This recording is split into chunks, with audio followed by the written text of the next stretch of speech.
আসসালামু আলাইকুম। সবাইকে মাহে রমাদানের শুভেচ্ছা জানাচ্ছি। আমরা জানি যে রমাদান মাসে রোজা রাখা হচ্ছে ইসলামের একটি ফরজ ইবাদত। যে কারণে অনেক গর্ভবতী মায়েরা আমাদের কাছে জানতে চান যে তারা রোজা রাখতে পারবেন কিনা, অথবা কি নিয়ম মেনে চললে তিনি এবং তার গর্ভস্থ সন্তান রোজা রেখেও ভালো থাকতে পারবেন। তো আজকে আমরা এই বিষয়ে কথা বলবো। প্রথমত আমরা জানি যে আল্লাহ সুবহানাহু ওয়া তাআলা আল কোরআনে বলেছেন যে যারা মুসাফির এবং যারা অসুস্থ তাদের জন্য হচ্ছে রমাদানে কিছু সহজতার বিধান দিয়েছেন। যদিও প্রেগন্যান্সি নিজে কোনো অসুস্থতা না, কিন্তু এই সময় মায়েদেরকে অনেক ধরনের সমস্যার মধ্য দিয়ে যেতে হয়, যে কারণে রোজা রাখা তাদের জন্য কষ্টকর হয়ে যায়। বিশেষত প্রথম 3 মাসের ক্ষেত্রে যদি আমরা বলি যে এই সময় মায়েদের শরীরটা অনেক দুর্বল থাকে, মায়েরা খেতে পারেন না, ক্রমাগত বমি হয়, তো সেই সময় রোজা রাখা আসলে তাদের জন্য খুবই কষ্টকর হয়ে যায়।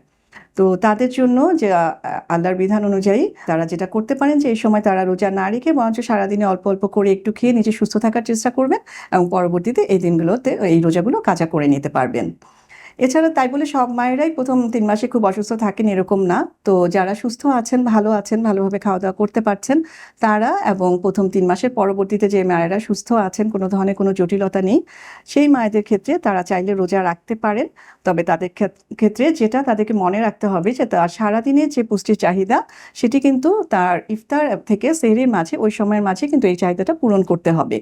তো ইফতারিতে এবং রাতের খাবার এবং সেহরিতে ওইভাবে করেই খেতে হবে যেন ওনার সম্পূর্ণ খাদ্য তালিকাটা উনি ফলো করতে পারেন, এবং হচ্ছে খুবই সহজপাচ্য ধরনের খাবার এবং পুষ্টিকর খাবার, যেটাতে হচ্ছে ওনার শরীর সুস্থ থাকবে। ইফতারিতে কোনো ধরনের ভাজা পোড়া ধরনের অতিরিক্ত তৈলাক্ত খাবার এগুলো খাওয়া যাবে না।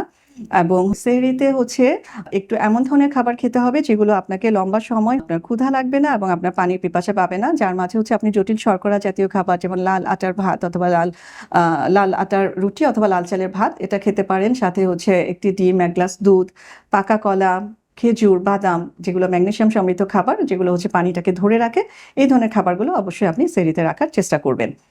আর এছাড়া আপনার যে পানির পরিমাণ সেটা মোটামুটি 8 থেকে 10 গ্লাস পানি, সাথে হচ্ছে শরবত, স্যুপ, এই ধরনের খাবারগুলো, ডাবের পানি, এগুলো আপনি রাতের মাঝে কিন্তু সারা রাতে একটু একটু করে খাবেন।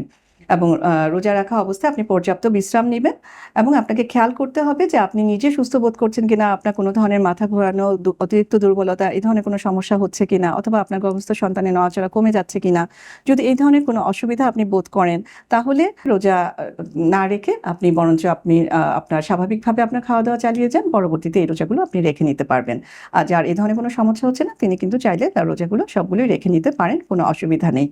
আর যেই মায়েদের গর্ভকালীন বিভিন্ন জটিলতা আছে, যেমন উচ্চ রক্তচাপ অথবা হচ্ছে অনেক হাই ডায়াবেটিস, যেগুলোর জন্য তাকে ইনসুলিন নিতে হচ্ছে বা চিকিৎসা নিতে হচ্ছে, তারপর গর্ভস্থ সন্তানের হচ্ছে বৃদ্ধিটা হচ্ছে কম হচ্ছে অথবা পানির পরিমাণ হচ্ছে কম, তাদের ক্ষেত্রে কিন্তু পর্যাপ্ত বিশ্রাম নেওয়া এবং খাওয়া দাওয়াটা এনশিওর করাটা খুবই জরুরি।